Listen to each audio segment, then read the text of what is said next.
નમસ્કાર દર્શક મિત્રો, આઝાદ મીડિયા લાઈવ ન્યૂઝમાં આપ સૌનું હાર્દિક સ્વાગત છે।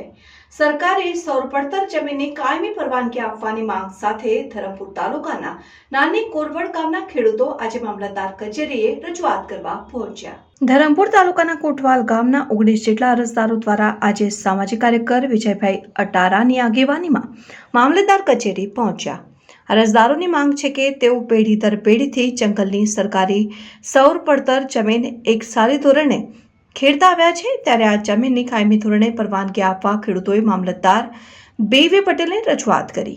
આજરોજ અમે ધરમપુર ખાતે નાની કોરવડ ગામના 19 અરજદારો સાથે ચૂંટણીની ગાઈડલાઈન અને આચારસંહિતાને ગાઈડલાઈનને ધ્યાનમાં રાખીને 4 આગેવાનો સાથે મામલતદાર સાહેબને રજૂઆત કરી છે કે જે જંગલ જમીન છે તે અમારા બાપ દાદા વખતથી છેલ્લી 4 પેઢીથી અમે રળતા આવેલા છે અને એ સિવાય અમારી પાસે બીજી કોઈ આજીવિકા નથી।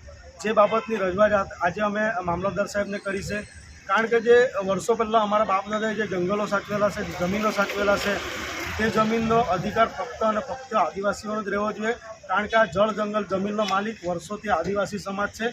જે બાબતની રજૂઆત આજે અમે સામાજિક આગેવાન વિજયભાઈ અટારા અને ગામના અરજદાર 19 જેટલા છે એમની સાથે અમે મામલતદાર સાહેબને રજૂઆત કરી છે। રિપોર્ટર સુરેશભાઈ પારકી, આઝાદ મીડિયા લાઈવ, ધરમપુર।